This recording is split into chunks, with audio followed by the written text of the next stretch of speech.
The Liberals need 3 votes to get this budget through. Your leader has a leadership review coming up, and here you have one of your few Atlantic MPs leaving. Yeah, well, look, I don't think those things are necessarily.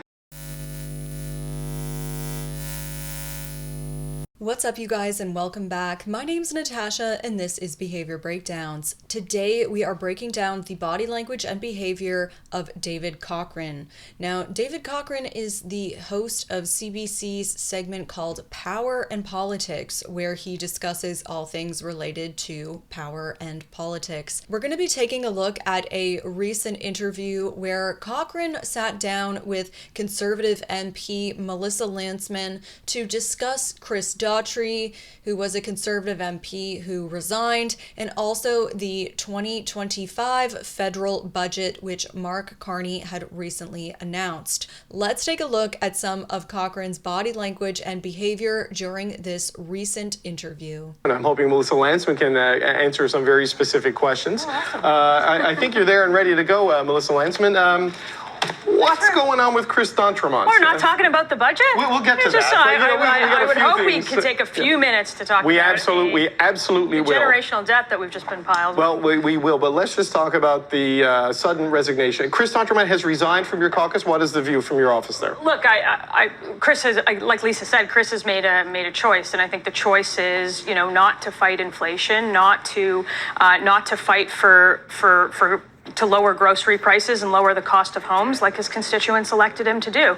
And I suspect that if Chris was deputy speaker, that he probably wouldn't resign. We have David Cochrane here doing a gesture to me which looks like a micro expression of disgust. We see the nose kind of curl up, and a micro expression of disgust usually looks like the nose wrinkling and the upper lip kind of coming up like this. So we have David Cochrane hitting the stack of papers on the desk there, kind of shuffling them together, getting ready to deliver his point further, emphasizing his point by that sound of the papers. Okay, let's go. And he turns to Lantsman, who meets him immediately with some body language gestures. Now her hand goes up, and watch as her hand goes up how David very subtly pulls back. Now, if you were to watch this clip with no sound, it almost looks as though there is a duel going on between the two of them. Lantsman starts by coming out with that hand gesture towards David Cochrane, and in turn, David Cochrane retracts. We see him actually pull away a little bit from Lantsman before he can get up his own hand in defense. And when Lantsman continues to press, we see David Cochrane now putting his hand up with the pen, now also emphasizing his points, and the two are basically going at it with each other. Now, this is starting off like a playful conversation. I thought we were going to discuss the budget. You're wanting to discuss something else. Haha, what are we doing? But you can see just with body language here how each of these players are fighting for their point to be the one that gets discussed. They're fighting for dominance. There is a subtle power play going on here. I get the pushback, but just help me walk me through the process. Was there a warning that Mr. Daughtry was feeling this way, or did you learn about it in the Politico article today? This is Chris's decision, so I think you can ask him how that all came to be. I certainly didn't know about it, but I'm telling you that Chris made a choice today not to fight for what his constituents sent him here to fight for. Is it your understanding that he is sitting as an independent? I don't know. I don't know what the letter says. Maybe you can tell me, or if there's a letter. Well, I do not know this either. I was texting with people in Mr. Poilievre's office saying we heard he's getting thrown out and that it's happening now. He certainly wasn't thrown out. Let's make that clear. I know, but that was the point, is that I was told that he has resigned from the Conservative caucus, but not as a member of Parliament. Your understanding, he is still a member. That is my understanding, yeah. Okay. We also see some really strange eye movement here. Almost looks as though he's glitching. Like there's a glitch there in the matrix when we see Cochrane's eyes moving like that. So when Cochrane says, I was texting with people in Mr. Poilievre's office, I see what looks like a microexpression of disgust. It's very subtle, and this is why microexpressions are so important, because they are extremely subtle and they are also involuntary, meaning that it is almost impossible for us to control them. They usually happen within half a second, and they are very subtle, so you have to know what to look for. Trademarks of a microexpression of disgust are usually a wrinkled nose and the mouth being pulled a bit upwards. Now you can think of, if you smelled something or saw something disgusting or gross, what your face would look like, or what somebody else's face might look like. Lantsman interrupts and says he certainly wasn't thrown out, and we see David's hand go up here, almost in a pointing gesture.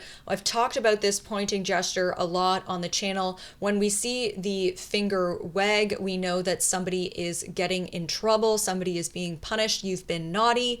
And when we see it come up, this is often a cue for silence. This is often, I am not done speaking, because we can think of the finger moving in front of the mouth. Shh, be quiet, right? So we see that hand come up for Cochrane as he tries to finish his point. But this is not a good thing to have happen, Ms. Lantsman.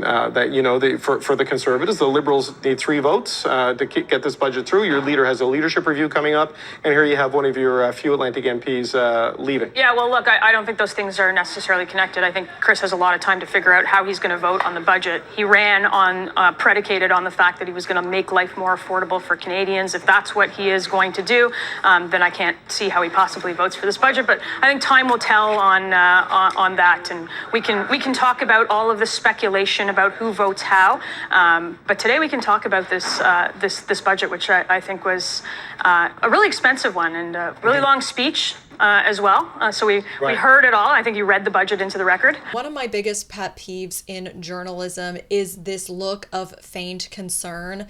And I talked about this on the breakdown with Andrew Chang, also from CBC, and his segment about that.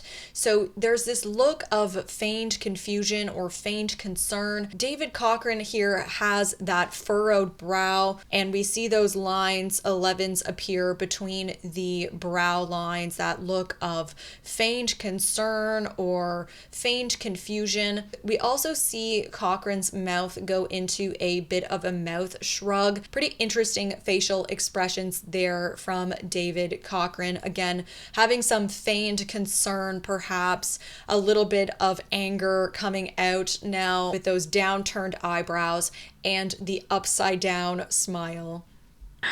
Well, it is the moment for the finance minister today. It's a lot of moments. But the deficit, $78.3 billion this year. It's not the $100 billion that some projections had. It is right around that 75 to 80. Well, I don't think you get a prize for not being $100 billion. No. But it's in that 75 to 80 billion sort of range, well above the 42 billion that your leader put on the table, and the industrial above the 60 that he promised. Also, just in the election campaign, he costed his platform at about $60 billion, and he broke that promise too. Well above what every family can afford. This is $90 billion in new spending. It's $300 billion of new debt at the end of that 5-year cycle, which is $20,000 per family of new debt in this country. Cochrane tries to downplay that budget being, well, it's not $100 billion, it's actually only $75 to $80 billion. And Lantsman does call him out. Again, we see some more dueling going on here with the hands. Lantsman's hands come out and Cochrane's hands go up to defend himself, and he also leans away. Also see Cochrane's fingers here coming together, and we see this gesture. Look how small this is. This is signaling to you, the audience, see how tiny this is? It's only $75 to $80 billion. It could be 100, but it's only this big. It's only 75 to 80 billion dollars. It's just a really interesting little non-verbal dance happening here. And Cochrane goes to tap the paper there. I think that's so funny. He just goes to tap the paper just to emphasize that point a little. Well, I have it right here in front of me, Miss Lantsman. And I have to laugh at that. And we also see that same gesture happening on Cochrane's face, that little gesture of what looks like disgust. Now, when he goes to make his point, Lantsman actually doesn't let him finish. She continues to press and he's unable to finish his point. And that's when we see that little expression around the nose and the mouth happen. This is the biggest budget outside of COVID. It is double Yes. what the last prime minister, who actually spent more than all prime ministers combined in his tenure. There's actually about $154 billion in new spending, but it's offset a little bit by about $50 to $60 billion in reductions. We see that same expression happen again as Lantsman says this is the biggest budget outside of COVID. Cochrane nods in agreement, and we see that same gesture happening. I'm curious what you guys think. Do you think this is a twitch for David Cochrane? Does he have that gesture a part of his baseline? Is it something that he does all the time? It would be interesting to see him in just a regular environment, perhaps having a cup of coffee with a friend, and be able to observe him in that situation to better understand if that's something that happens regularly for him, or if that's a gesture of disgust, or if that's a nervous tic. But it does seem to be a part of a pattern for him. It's happened now 4 times throughout this segment. Let's keep watching to see if it continues to happen. And in the future, pay attention to him in other broadcasts when he's sitting on CBC with Rosemary Barton. Is he doing that same gesture? You guys can let me know in the comments below. That's right. So it nets out to a $90 billion increase, but the spending goes even beyond That's right. that. And if he doesn't if he doesn't make those the cuts that he says he's going to make, then we can be in the $100 billion range. But sort of the assessment, I know the Conservative view is different than this, but a lot of economists, and we heard from the central bank, from Tiff Macklem, that monetary policy has done all it can to deal with what's happening with Donald Trump. Fiscal policy and industrial policy need to take the lead here. We actually have Cochrane and Lantsman starting to mirror each other here. Their body language has actually synced up, and they are essentially a mirrored reflection of one another. Now, if you've learned about body language and behavior in the past, you've probably heard the term mirroring before. And if you haven't, it's simply that once you are in a conversation with someone and you've started to build rapport with them, naturally your body language starts to mirror one another. You can see this all the time out there in the real world. You can see it when people are on dates. You might even have it when you're sitting with your partner or your spouse on the sofa. Mirroring often happens on an unconscious level, meaning that we don't even realize that we're doing it. Even if you are disagreeing on something like Lantsman and Cochrane here, they're not exactly on the same point, but they are sitting together, they've built rapport with one another, and their body language has started to match up. We can see them both leaning away, but both their hands are up here. They are essentially a mirror reflection of one another. Look through the measures on like the tax I think side. there are lots of ways that you can get that done. You can get the regulations out of way. You can rather than raising the industrial carbon tax, you can lower the industrial carbon tax, or frankly scrap it altogether. You can get rid of the stuff that stops us from building what we need to build in this country. But more importantly, if you're a Canadian looking at this who has been struggling to put food on the table, who's been struggling to put a roof over their head, who has been struggling with the affordability of everyday life, there is nothing in this budget for you. And I think Canadians right across the country, from coast to coast to coast, are going to look at it and say, what about me? What are they doing to help me today? And I think that's what we're hearing from coast to coast. And I think that's what every other opposition party will hear when they speak to Canadians. Yes, he is wearing a sweater. Now, if you want somebody to perceive you as being disrespectful and perhaps a bit arrogant, then a really good way to do it is to turn away from that person while they're speaking and become preoccupied with something else. This is a way to show that you do not value what they have to say and that in fact you have more important matters to get to. most of us have had that experience, and we are left feeling a bit dejected over it because it leaves us feeling as though we are not valued. Cochrane turns away and starts filing through his papers, looking down, not acknowledging Lantsman, also breaking that rapport, breaking that mirrored body language they were sharing before, and now has turned away from her as she continues to try to reach out to make her point.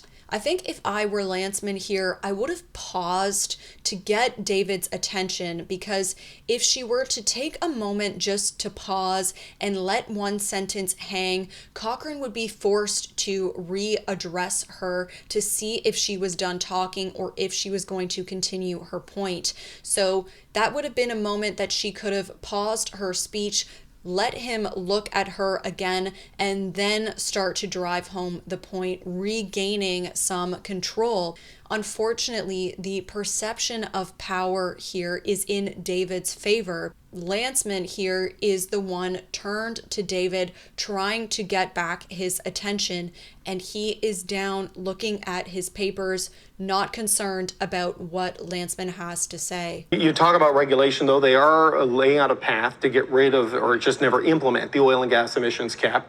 But it hinges on, hang on, just so the audience can follow along. It hinges on the agreement of a 2030 to 2050 trajectory on industrial carbon pricing. I know you don't like the emissions cap. I know you don't like industrial carbon pricing.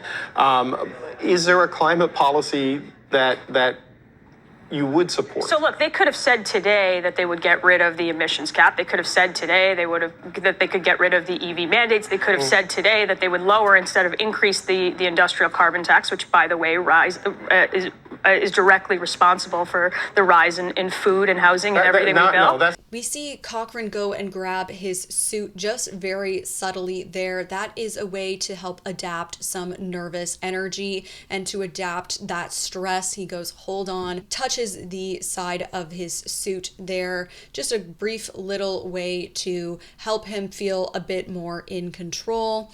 And we also see some more mirroring happening here with their body language. Now their hands are both up, and Cochrane is actually leaned in while Lantsman here has sort of leaned away, but their gestures, their hand gestures, are still both up, still doing a dance here of body language. The hands can often be used to create a sense of dominance. They can be used to help illustrate points, but also to control the conversation. Like there is no, the economic analysis on the impact on food puts it at 0.5 to 0.8%. This is what Trevor Toom and others So you're looked at. telling me that the industrial carbon tax on fertilizer, on fuel, on farming equipment does not pass down in the price of food 97% at all. of emissions on a farm are exempt from I the don't carbon know tax. how you can look Canadians in the eye and say that the price of food hasn't skyrocketed and these are the reasons for it. Well, the price of food has skyrocketed. Packaging taxes. Well, there's also currency changes. There's climate change that has Well, you're a led better to drought. defender of the government's budget than they are. I have read Trevor Toom's analysis, and I go with the experts on this. Like, I think, anyway. Now we see Cochrane go and grab his suit there again, finding a way to help adapt some nervous energy to relieve some stress in that situation. Now, sometimes people will create barriers. They might close up their suit. They might do up a button or do up a zipper. They might find a way to basically barrier themselves from you if they are feeling vulnerable. See Cochrane here not quite doing a shoulder shrug, but we see the eyebrows go up and the hand come up almost in an oh well sort of gesture there when the Lantsman presses him to say, I don't know how you can look Canadians in the eyes. We see that gesture happening from Cochrane here. We see some more hands here dominating the conversation when Cochrane says, anyway, this is shutting down the conversation. I've talked about palms down gesturing before on the channel when you want to regain control, when you need the room to respect you again. You can often use a palms down approach because palms up signals more openness, whereas palms down commands a bit more authority. So I think we'll wrap things up there for today, but let me know what you guys think in the comments below. Was that gesture that we saw from David Cochrane a part of his baseline, or is that a gesture that we only see come out when David is feeling disgust or perhaps a bit of anger towards the person he's communicating with or towards an idea that he is discussing? Let me know your thoughts in the comments below. So my channel members actually voted for this breakdown in a members only poll. So if you want more exclusive access to some behind the scenes content and you want your voice to be heard in who we break down next on the channel, you can consider becoming a member. Right now we have 3 different tiers, all with their own exclusive access and special perks. So be sure to check that out. As always, you guys, thank you so much for watching. Don't forget to hit the subscribe button, and I will see you on the next one. Bye. Okay. There we go. Okay. Oh, and he's gone.